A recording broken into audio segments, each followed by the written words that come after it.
Donc à l'âge de 13 ans, en fait, je suis tombée dans les escaliers et là, j'ai eu une luxation du coccyx.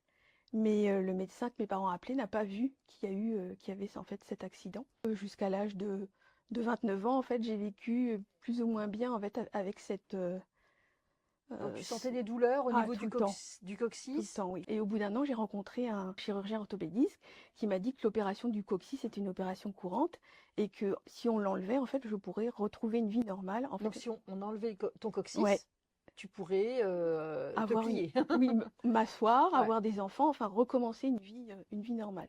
En fait, je n'ai jamais pu m'asseoir après.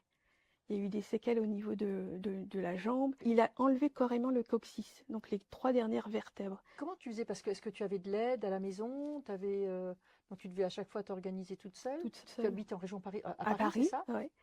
Donc, non, toute seule. Et donc pendant 32 ans, tu n'as pas pu t'asseoir. Non. D'accord? C'est ça, hein? Oui, oui. Et tu as eu donc tu disais, un statut de handicapé, c'est Oui, ça? oui, oui. On m'a Reconnu? reconnue. D'ailleurs, quand je suis allée voir les médecins pour la reconnaissance handicapée, je leur ai posé la question s'ils connaissaient déjà des cas comme le mien, et ils m'ont dit que non. Ok, d'accord. Donc pendant 31 ans, debout, pour les transports en commun, enfin pour te déplacer, comment tu fais? Alors, Comment... en train, je voyage debout. Même si c'est ton voyage le plus long Oui, je que tu voyage as debout. fait debout, c'était combien par exemple? Oh, j'ai dû faire 8 heures. Et en avion aussi, debout. Debout aussi? Oui. Et comment ça se passe en avion quand on Ben, doit en voyager avion, en debout? fait, Pour la ceinture, c'est, c'est pas pratique. oui, c'est ça.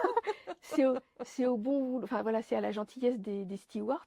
En fait, si l'avion n'est pas rempli, il m'autorise en fait à Ah m'allonger oui, sur 3 sièges. Et si l'avion est rempli, en fait, il m'oblige à m'asseoir pour le décollage et pour l'atterrissage. Donc là, c'est des minutes de torture. C'est que je me posais toujours la question pourquoi. Et je me disais pourquoi, mais il y a une raison. Mais c'est pas celle que je crois. que je crois et c'est pas celle que les gens veulent que j'aille en fait, porter plainte, tout ça. Ta J'ai- famille, c'est ce qu'elle te disait? Oui, ou même les amis, mais voilà, moi j'étais pas du tout là-dedans. Je me disais, il y a une raison, et il faut que je découvre cette raison.